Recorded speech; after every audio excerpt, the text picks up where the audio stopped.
So Jayden Daniels has been in the news a lot lately, and especially on national media. And I think this is the most attention that the Commanders fans have been having for the last couple of years. And this is great because they've been through a lot as a fan base. I completely understand through the Dan Snyder era, through that transition period where they weren't sure if Sam Howell was their quarterback, and then eventually they landed the number 2 overall pick.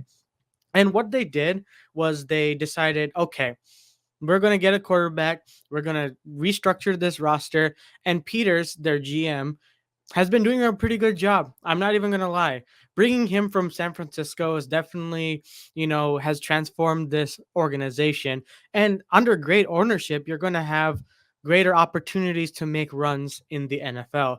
And going back to Jayden Daniels specifically, his play on the field has been nothing but spectacular, has been pretty like really good.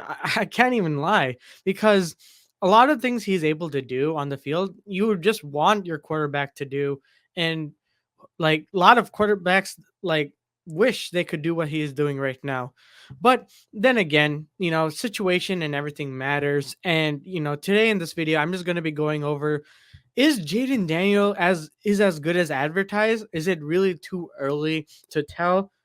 Let's break it down. What is up, guys? Welcome back to So Back Sports, and I'm so back with another video. And today, I just really want to do a quick deep dive into what I think Jayden Daniels has done so far, and what his outlook throughout the rest of the season looks like, and what are some expectations we should maintain now that he's gotten this attention, because it is pretty interesting to see within the first 4 games of the NFL season that he has garnered this much attention from national media, from rookie of the year conversations to even MVP conversations right now.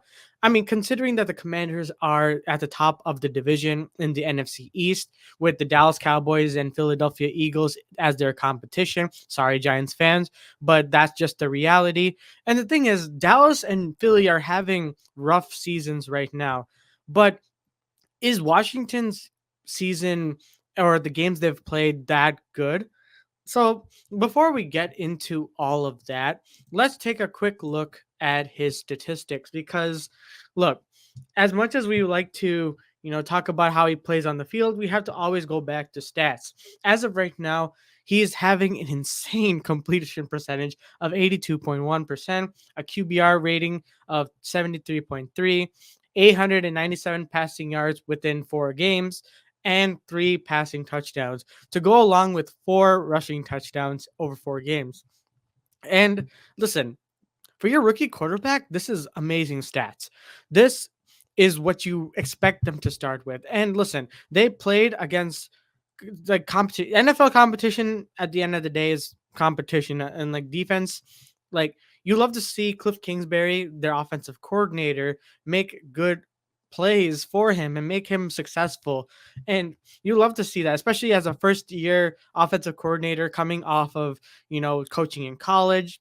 And then prior to that, being the head coach of the Arizona Cardinals, like with Kyler Murray. Like this whole thing, is a fresh start for Cliff Kingsbury, and he's been doing a spectacular job. Obviously, the first game of the season it didn't turn out so well. They lost 37-20, but you saw some really good moments there. With every game was above 100 yards, and listen, completion percentage just kept going up and up and up, like with a little bit of a downturn against Arizona, but that's besides the point.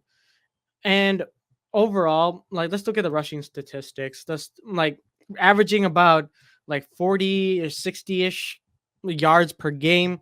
Like you love to see that. And 2 rushing touchdowns, one touchdown. So he's averaging about a rushing touchdown a game. And you love to see that. You love to go against your strength. And coming into the NFL, the main thing about Jayden Daniels was his ability to use his legs, his athleticism, his ability to make deep ball plays outside of the pocket. And we also know that he has a really good arm as well to go alongside that athleticism. But, you know, it's, in my opinion, I think it's a little too early to tell. We have all this information in front of us, right? But as of right now, it's kind of hard to say whether or not he's going to be successful going forward. We have to see a bigger sample size than 4 games because, if you saw those statistics right there, he did pretty good. And what are the competition that he faced? He faced Tampa Bay, which is okay, fine. I'll give it to them. Pretty decent. The Giants, not that great, to be really honest. They did add Brian Burns, but besides the point, overall, they're not that great of a defense. Cincinnati has been having a really bad defense of this year, and the Arizona as well, not such a great defense either.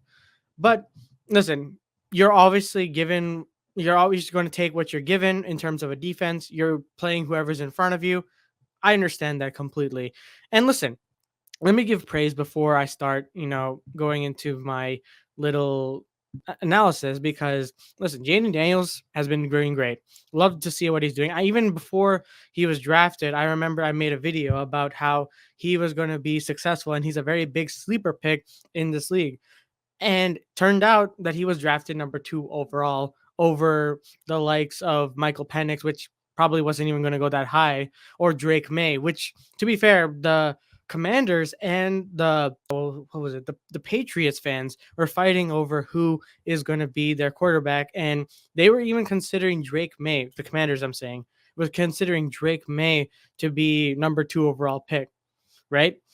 But turns out they chose Jayden Daniels, the more athletic pick. And there's a lot of like similarities with his game to RG3. And it feels like, time is a flat circle. And, they have their RG version of RG3 right now. Now going back to the Commanders now. Commanders as a whole did make this roster pretty well. They constructed it with pretty high veteran talent. They drafted pretty well when it comes to like an offensive line. They got some small solid pieces up for the offensive line, and their defense still a big question mark, going into the rest of the season. It's still a work in progress. They have to work out the kinks in their defense. Anyways, let's move on to my second point is their strength of comp. I kind of touched upon it a little bit. I think as the season progresses, you have to really see what he can do against pretty good defenses.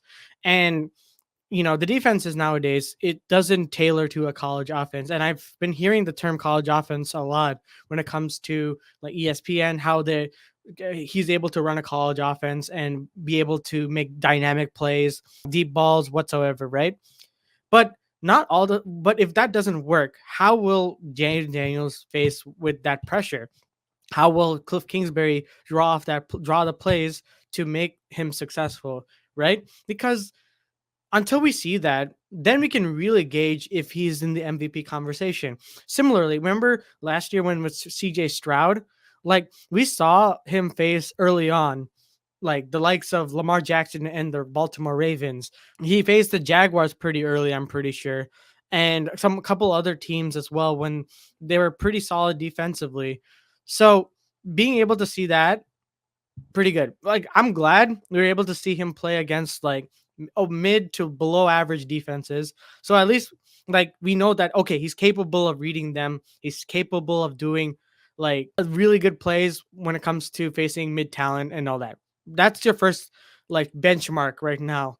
Now it's a matter of upping their level of competition, and I think the rest of their competition seems to be it's going to be rough going into yeah, they're going to be facing 2 AFC North division games with the Cleveland Browns and the Baltimore Ravens. And those are going to be interesting to watch because seeing how will Cliff Kingsbury and the offense work against the likes of, Bob Orr. I think that's the Ravens defensive coordinator.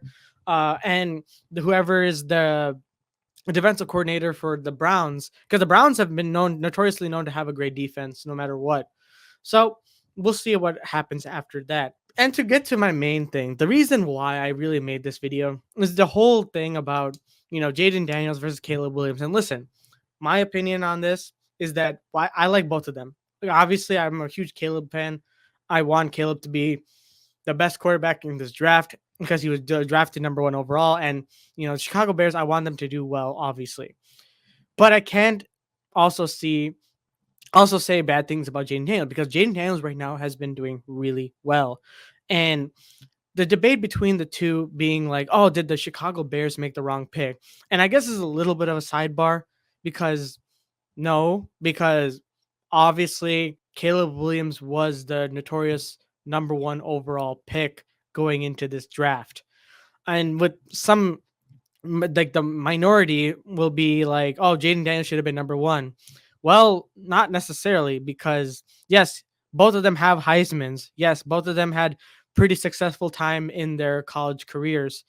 But at the end of the day, Caleb's ceiling, as from the scouts' perspective, was a lot higher. And listen, they're completely in different situations because, the Chicago Bears right now are trying to build a culture and build a team around Caleb. And offensive line help has been a big issue. And I don't think Jayden Daniels necessarily had that issue because he's been coached pretty well and he doesn't really have to, you know, offensively make an insane amount of plays. And I guess the whole debate seems pretty pointless because it's like, listen, this too small of a sample size to really gauge how good these two quarterbacks are. And they really have to do a lot of things with that because Caleb right now is facing argumentatively, Caleb Williams has faced more competition than Jayden Daniels has right now, and he has improved steadily every single game. We have yet to see Jayden Daniels go against pretty good competition. Not saying that he's going to falter or anything like that. I don't wish for that whatsoever. I think Jayden Daniels and there's a world where Jayden Daniels and Caleb Williams can both coexist and create this rivalry between the two number one and number two draft pick in this year's draft. And I think this could be a great rivalry going forward. I'm not saying that. I'm just saying like they can both be good. Like that's not like it's not like a CJ Stroud versus Bryce Young thing. Bryce Young was seen as the number one overall pick for the majority of the thing. As much as people would like to rewrite history, he was seen as the number one overall pick before CJ Stroud. It just now it looks like hindsight is obviously 2020 when you see that Bryce Young has been benched and CJ Stroud won Rookie of the Year and is potentially on a Super Bowl caliber team. Like you can't really say that going back. And now we can't really compare that situation to this situation because while the Chicago Bears, yes, aren't necessarily notoriously known for not developing quarterbacks, this situation has yet to like fully like meet its like rise or meet its potential because we don't know how well the offensive staff is doing because we after that Rams game we saw like okay the offense seems a lot more alive now, whereas the Commanders have consistently shown that they've been able to run an offense for catered to Jayden Daniels, and Jayden Daniels was able to run it as well as they hoped for, and even sometimes a little bit better. And finally, I'm just really excited now because I think the real purpose of this video is like talking about Jayden Daniels. Is he really the Rookie of the Year? The answer really is we don't know. I think it's too early. I don't think me personally, I think it's way too early. Like anything when it comes to a week 4 matchup or a week 4 in general, it's too early to say anything. And I guess predictively, yes, he could be on the rise. But I think once we see him face actual competition, is when we'll get a better gauge of what it's going to be like going like forward after the season when we talk about, you know, how did he do? How did Caleb do? How did the rest of the rookie class do? Yeah, week 8 is going to be pretty fun. Bears Commanders. I think it's going to be at the Commanders home field. So I think that's gonna be. I think so. Yeah, it's gonna be. So yeah, it's gonna be pretty fun. Jayden Daniels at the MVP conversation. I don't. No, I don't think yet. I mean, I saw like where he's like number 10th in like the standings, but I guess if you're counting right at this moment, yeah. Well, let me know down in the comments below what you guys think about Jayden Daniels, about the Commanders as a whole. As always, I'll say the Commanders did a great job nonetheless. They look like a real team this year, and I'm excited to see how they do going forward into the rest of the season. But let me know down in the comments below what you guys think, and always don't forget to like and subscribe. It really means a lot to the channel. It really helps me create content like this for you guys. And yeah, just be on the lookout for more content. The podcast is coming out every Tuesdays and Thursdays, so stay tuned for that. And yeah, that's about it. And I'll see you guys in the next one.